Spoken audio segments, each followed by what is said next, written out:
वो कौन था जी जिसने इस मुल्क की डोरियां पकड़ के चलाई हैं? वो सर। कौन था? जी सर। वो बाजवा था। मैं कहूँगा, मुंह पे कहूँगा, बाजवा हम तुमको रोज़े मैक्शन में छोड़ेंगे नहीं। हम तेरे गिरे बांध से पकड़ के तुमको वहाँ पे घसीटेंगे। तुमने अपने चंद रुपयों की खातिर इस मुल्क के साथ 24 करोड़ आबादी के साथ तुमने ऐसा खिलवाड़ खेला है कि हम याद करेंगे और तारीख में तुम्हारा नाम लिखेंगे कि तुम्हें छोड़ना नहीं हमने। और इंशाल्लाह ताला रोज़े मैशर में तुम्हें यहाँ से पकड़ूंगा और तुमसे जवाब लूँगा इंशाल्लाह। ये तुम्हारी कीती है, ये तुमने जो किया ना, ये उसका किया धड़ा सारा आज कि आज हमारे गरीब के घर में आटा नहीं है। आज हमारा गरीब बेचारा सड़कों में रुल रहा है। आज हमारा मजदूर सड़कों में रुल रहा है। आज हमारे बच्चे स्कूल नहीं जा रहे। क्या इस कौम को चोर और डकैत बनाना है? मुस्तकबिल का सोचना था।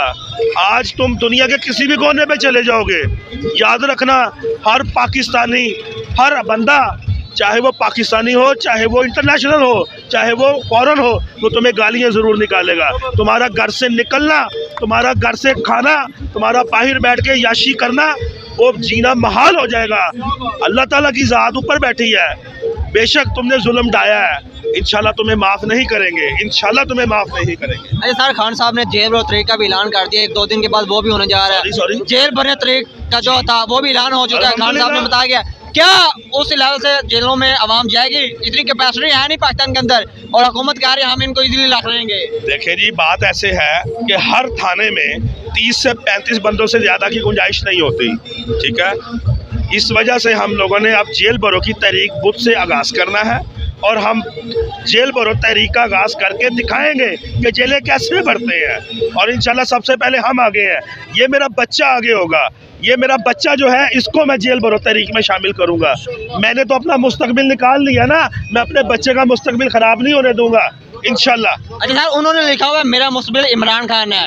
ये अब हम देखें, पहले खान साहब ने कहा था मेरी जो यूथ है वो मेरे साथ होगी। अल्हम्दुलिल्लाह। अब यूथ के साथ साथ हम देखते हैं बड़ी एज के लोग भी खान साहब के साथ हैं। और खान साहब को अब क्या मैसेज देंगे? 35 सालों से इन चोरों, लुटेरों, डाकुओं और रस्सागीरों ने इस मुल्क को लूटा है। अब हमारी आंखें खोल दी हैं खान साहब ने। लीडर कभी भी आपको रोटी खाने को नहीं देगा। लीडर आपको विजन देगा, जीने का तरीका सिखाएगा, जीना कैसे है। मैं कहता हूँ हमें अल्लाह ताला ने ये लीडर दिया है ना, हमें अल्लाह का करोड़ शुक्र अदा करना चाहिए। और इस लीडर को अच्छे तरीके से हमें ये लीड करेगा। हम इसके साथ खड़े हैं और हर लिहाज में खड़े हैं। अगर इसकी तरफ कोई देखेगा मैली आंख से, उसकी आंख में निकाल देंगे। खान साहब ने कहा था कि जब मैं सड़कों पे आऊँगा तो मैं आपके लिए बहुत ख़तरनाक हो जाऊँगा। तो अल्हम्दुलिल्लाह ये तो कुछ भी नहीं है, ये तो एक झलक है। अभी तो पार्टी शुरू हुई है, अभी तो नज़ारा आगे आगे देखना होता है क्या। आप लोगों ने हमें झांसे में रख के हमारा अगर एटमी प्लान को नुकसान दिया, मैं हुकूमत को खुला चैलेंज कर रहा हूँ। अगर आप लोगों ने हमारा एटमी ताकत, हमारा एटमी प्लान को अगर आपने बेचने की कोशिश की, अगर उसको गिरवी रखवाने की कोशिश की, तो खुदा की कसम आपकी सीटों से उठाकर आपको बाहर सड़कों पे घसीटेंगे नहीं, तो हम भी अवाम नहीं। अगर आपने आज हमारा खून चूसा ना 35 सालों में, अब हम आपका खून चूसेंगे। हम आपको बताएंगे कि कैसे जीना है। अच्छा बेटा, आपने लिखा हुआ है मेरा मुस्तकबिल इमरान खान। इतनी मोहब्बत खान साहब से आप क्यों करते हैं? क्यों करते हैं, क्या वजह है? जी उनसे खास प्यार है इमरान खान साहब से प्यार है। इन आदमी ये देखें, लफाज नहीं कह रहे, फिर भी वो कह रहे हैं मेरी मोहब्बत खान साहब के लिए है। इस जुनून को आप क्या नाम देंगे? इस जुनून को तारीख में लिखा जाएगा, ये तारीख में लिखा जाएगा। ऐसे भी नौजवान जो थे वो मुल्क पाकिस्तान के लिए खड़े हुए थे। उस टाइम पाकिस्तान बनाने के लिए अपनी 1947 में कायदे आज़म ने इस मुल्क को आज़ाद करवाया था ना, 1 घंटे के बाद ये मुल्क गिरवी रखा गया था।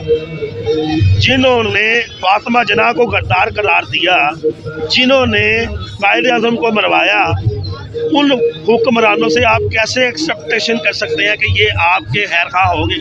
मौलाना फजलुर रहमान जैसा चोर, इसका बाप गद्दार था, ये भी गद्दार था। खान साहब ने कहा था कि ये 14 की 14 पार्टियों के चोर आपस में इकट्ठे होंगे। खान साहब ने जो भी कहा वो सच हुआ, साबित हुआ, ये आपने भी देखा। अब आप सोने के हरूफ से लिखी जाएगी तारीख मेरे खान की, सोने के हरूफ से मेरे खान की ये तारीख लिखी सर जाएगी। यहाँ पे खान साहब के नाम पे चीजें बिक रही हैं, खान साहब से इतनी मोहब्बत है, लोगों ने अपना जिसके कारोबार घर के लोटे करोड़ों में बिक जाए और जिसकी किए हुए सिग्नेचर ऑटोग्राफ शर्ट पे करके 2-2 करोड़ में बिक जाए, शर्म आनी चाहिए। मरियम नवाज तुमको तुम सर, डूब वो- के मर जाओ। सर वो उसने आज बयान दिया महंगा। का उसके ऊपर इल्जाम लगाती थी, वो याशियां तो तुम लोगों ने की है। अच्छा सर आज उसने बयान दिया महंगाई का जो दूसरा नाम है वो खान साहब है, इस पे आप क्या कहेंगे? एक छोटा सा बयान। देखिए जी, बात वही है कि ये शुरू दिन से लेके 35 सालों में यही चलता आ रहा है कि उसका गंद उठाया उसके सर पे, उसका गंद उठाया उसके सर पे, उसका गंद उठाया उसके सर पे रख दिया कि जी ये वो कर गया, ये वो कर गया। मुझे एक बात का जवाब दे, मरियम नवाज, तुम्हारा जो दादा था वो ग्वाल मंडी में और लोहे के दाबड़े कुटला सी, वो कितों करोड़पति सी, मुझे इस गल का जवाब नहीं दे। सर आप गलत कह रहे हैं, वो एक किसान का बेटा था। ओ भाईजान, किसान का बेटा था, वो पहले की बात है। बात चो दाबड़े कुटे ने रामगली दी नुक्कर ते तालगिरा चौक च बह के, सानू नहीं पता, सानू पागल बनाते ने। ਅਸੀਂ ਨਹੀਂ ਹੁਣ ਪਾਗਲ ਹੋਣ ਵਾਲੇ, ਹੁਣ ਅਸੀਂ ਤੁਹਾਨੂੰ ਪਾਗਲ ਕੀਤਾ ਹੈ। ਦੇਖਿਆ ਨਾ, ਇੱਕ ਬੰਦੇ ਨੇ ਭਮੀਰੀ ਘੁਮਾਈ ਹੈ ਤੁਹਾਡੀ, ਆਏ ਹਾਏ ਹਾਏ, ਸਵਾਦ ਆ ਗਿਆ, ਚੱਸ ਆ ਗਈ, ਵੈਸੇ ਕਮਾਲ ਹੈ। ये नाज़रीन, ਹਾਂ, ਤੁੰਨ ਕੇ ਰੱਖ ਇਹਨਾਂ ਨੂੰ, ਅਸੀਂ ਵੀ ਨਾਲ ਤੇਰੇ खड़े हैं। और नाज़रीन ये आपने देखा आवाम का गुस्सा जज्बा जो है इस टाइम भरा हुआ है। अपने मेज़बान अज़हर फ़ारूक को दें इजाज़त, अपना भी ख्याल रखें, उस चैनल का भी। अल्लाह हाफ़िज़।